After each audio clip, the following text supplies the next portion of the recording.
Morning students, आज मैं आप लोगों को क्षितिज भाग 2 का अध्याय पढ़ाने जा रही हूँ। राम लक्ष्मण परशुराम संवाद, जो तुलसीदास द्वारा रचित है, जिसमें हम लोगों ने पढ़ाई की थी कि किस प्रकार जब राम जी ने धनुष उठाया था तो परशुराम जी वहाँ पर क्रोधित होकर आए थे और राम और लक्ष्मण और परशुराम द्वारा संवाद हुआ था। इस प्रकार हम लोगों ने कुछ पेज नंबर 12 तक पढ़ाई की थी। आज हम लोग पेज नंबर 13 से पढ़ाई करने जा रहे हैं, जिसमें लिखा हुआ है कि बिहसी लखनऊ बोले मृदुबानी अहो मुनिश महाभट मानी पुनि पुनि मोहि देखाव कुठारू चहत उड़ावन यहाँ कुंभड़ बतिया कोई नाही जे तर्जनी देख मरी जाही देखी कुठारू सरासन मानो मैं कछु कहाँ सहित अभिमानु। कुंभड़िया का मतलब कुंभड़ बतिया का मतलब होता है बहुत कमजोर व्यक्ति। काशी फल या कुम्हड़े का फल जो बहुत छोटा होता है उसी को हम बोलते हैं कुंभड़ बतिया। महाभट का मतलब हो गया महायोद्धा। मही का मतलब हो गया यहाँ पे धरती। तो इसमें लिखा हुआ लक्ष्मण। बिहसी का मतलब हो गया लक्ष्मण लक्ष्मण हंसकर मधुर वाणी से बोले अहो मुनीश्वर, तो आप अपने आप को बहुत भारी योद्धा समझते हैं। बार बार पुनि पुनि का मतलब बार बार मुझे कुल्हाड़ी दिखाते हैं। कुठारू का मतलब यहाँ पे कुल्हाड़ी बताया गया है। फूक चाहत उड़ावन फूक पखारू, फूक से पहाड़ उड़ाना चाहते हैं। यहाँ कुंभड़ बतिया कोई ना है। यहाँ पे कोई कुम्हेड़ की बतिया या कोई छोटा कच्चा फल नहीं है जिसको आप तर्जनी उंगली को देखते ही मर जाते हैं। यानी जो इसको आप तर्जनी उंगली, जो बीच की उंगली होती है, उस पे आप उसको नचा सकते हैं। देखे कुठारू सरासन बाना मैं कछु कहाँ सहित अभिमाना। देखकर कुठारू और धनुष बाण देखकर ही कुछ अभिमान सहित कहा था कि भृगुवंशी समझकर और योगो पवित्र देखकर तो कुछ आप कहते हैं, उसे मैं क्रोध को रोककर सह लेता हूँ। लक्ष्मण ने परशुराम को क्रोधपूर्ण बातों को सहन कर लेने का यह कारण बताया कि परशुराम भृगुवंशी हैं और योगो पवित्र धारण करने वाले ब्राह्मण हैं, इसलिए वे उनके विरुद्ध युद्ध नहीं कर सकते हैं। उनके कुल में देवता, ब्राह्मण, भगवान के भक्त और गाय पर हथियार नहीं उठाया जाता है। भृगुसुत सुमजी सनेहु बिलो की जो कछु कहूँ सहो सिरुरोसी।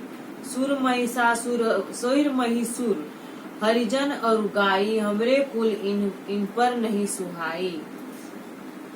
बंधे पापू अप किरति हारे मारतऊ पाप पर ही तुम्हारे।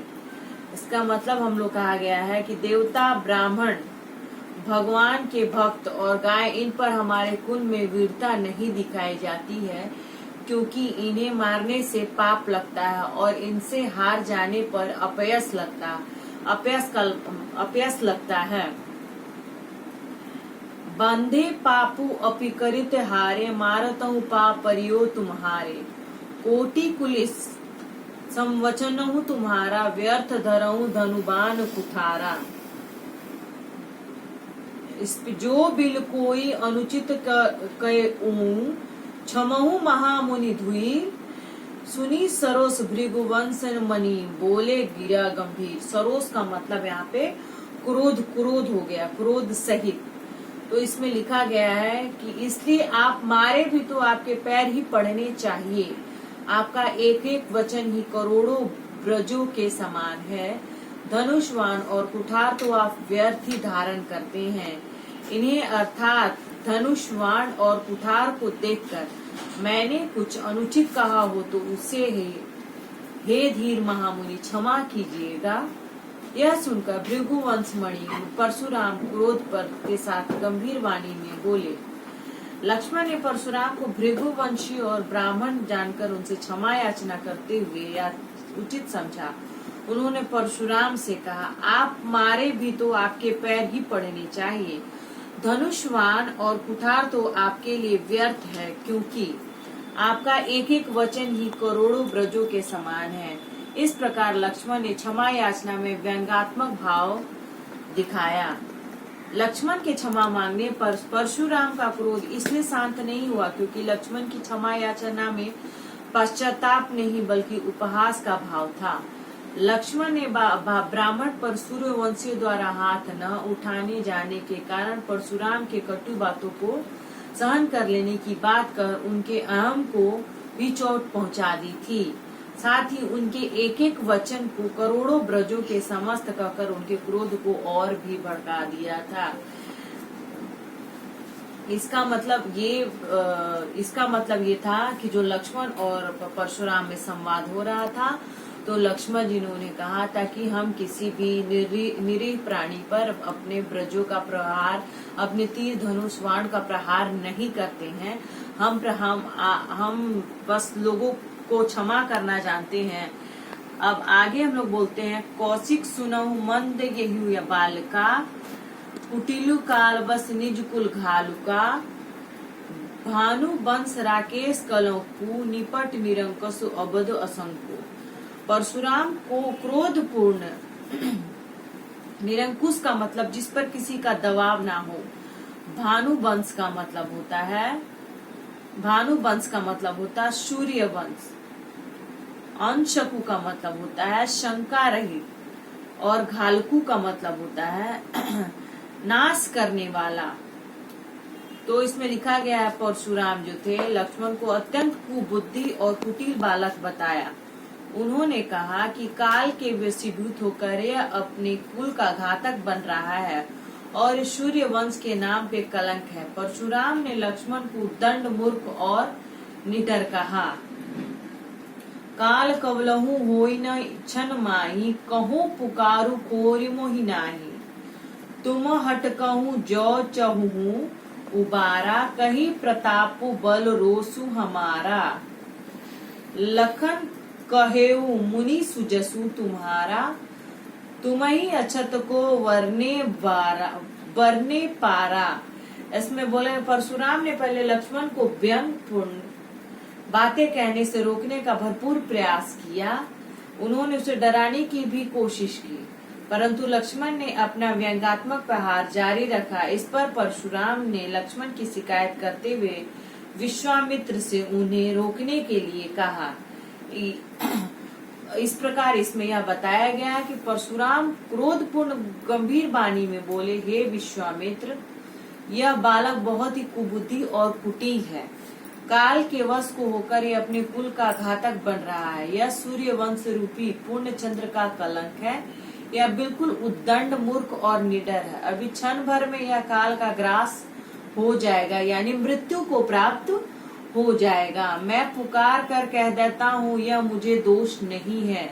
यदि तुम इसे बचाने चाहते हो तो हमारा प्रताप, बल और क्रोध बताकर इसे मना कर दो।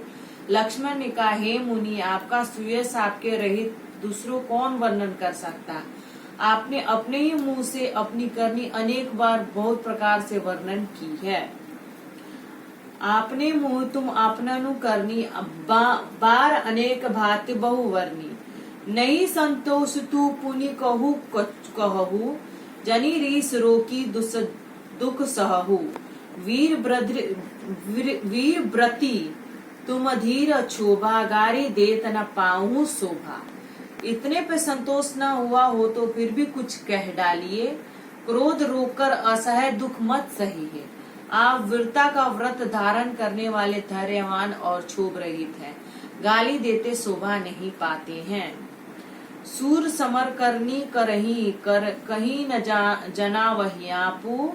विद्यामान रन पाई रिपु कायर कतही प्रतापू।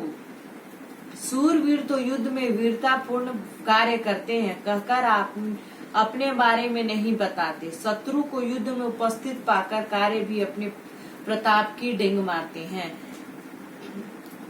इस प्रकार जब ये इन दोनों में बहस हो रहा था, इन दोनों में जब संवाद हो रहा था, तो परशुराम ने कहा था कि हे भगवान, हे विश्वामित्र, आप इन्हें